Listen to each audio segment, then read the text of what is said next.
নমস্কার। আজকে আমরা হাওড়া পৌর নিগমে জলের দপ্তরের তরফ থেকে আমাদের বেলগাছিয়া ভাগাড়ের ওখানে যে কাজটা হচ্ছে সেটা সকালে পরিদর্শন করতে গিয়ে খুব খারাপ অবস্থা দেখেছিলাম।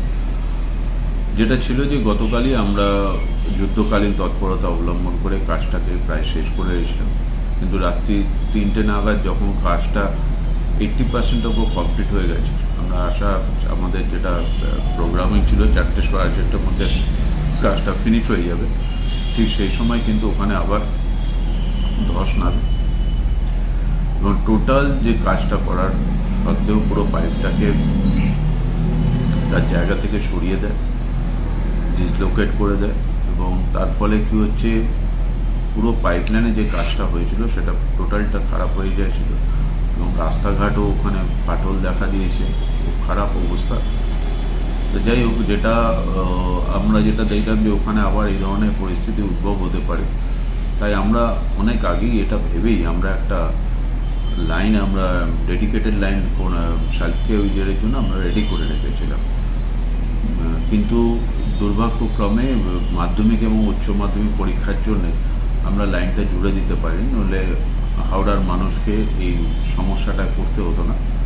পরীক্ষাটা শেষ হয়ে যাওয়ার পর এই ঘটনাটা ঘটার সাথে সাথে আমরা যখনই কাজটা করবো বলে এগোচ্ছিলাম তখনই এই ঘটনাটা ঘটে যায়। তা আমরা আমাদের মাননীয় চেয়ারম্যান সাহেব, সিপি সাহেবকে অনুরোধ করার পর উনিও পুলিশ প্রশাসন সর্বতোভাবে আমাদের সাহায্য করে আমরা বেনারস রোডে কাজটাকে শুরু করে দিয়েছি এবং লাইনটাকে জোড়া শুরু করে দিয়েছি।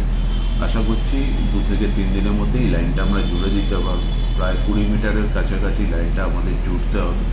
এটা জোড়া হয়ে গেলেই পদ্মপুকুর থেকে যে জলটা যাচ্ছে সেটা অ্যাজ ইউজুয়াল শালকিয়া এবং বেলগাছিয়া উইজারে চলে যাবে এবং বর্তমানে যে লাইনটা ওখানে পাতা আছে টোটালটাই ডিফার্ম হয়ে যাবে, কোনোভাবে তার আর কোনো প্রয়োজন থাকবে না।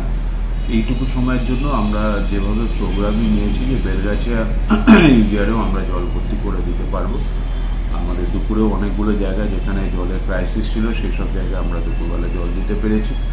সন্ধেবেলা জলটা 7টার সময় দেওয়ার কথা, সেই সময় আমরা আরও যে জায়গাগুলো রয়েছে সেই জায়গাগুলো, শিবপুরেরও বেশ কিছু কেন্দ্র যেগুলো রয়েছে সেগুলোতে চেষ্টা করছি যাতে জলটাকে দিয়ে দেওয়া যায়। বেলগাছিয়া বিহারকে যদি আমরা ফিলিংটা করে দিতে পারি আমরা জলটা দিয়ে দিতে পারবো। সেক্ষেত্রে শালকিয়া মানে নর্থ হাওড়ার জায়গাগুলো পোর্শনটা এই সমস্যাটা কিন্তু তাদের পড়তে হচ্ছে। 2-3 দিন তাদের একটু সমস্যা থাকবে।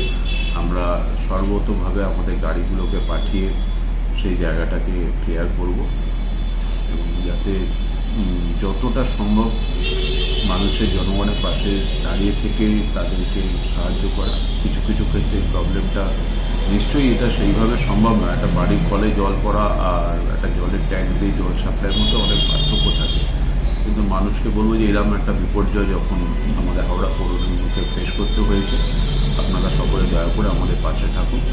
আমাদের মাননীয় মুখ্যমন্ত্রী সর্বদা আপনাদের খোঁজখবর নিচ্ছেন, সমস্ত সময় আমাদের সাথে যোগাযোগ রাখছেন থ্রু ববিদা।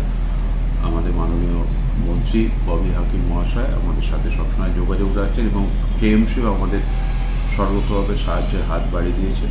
আমরা সে অনুযায়ী বেশ কিছু জলের ট্যাঙ্কার কেএমসি আমাদের পাঠিয়ে দিয়েছেন যাতে যে জায়গায় জল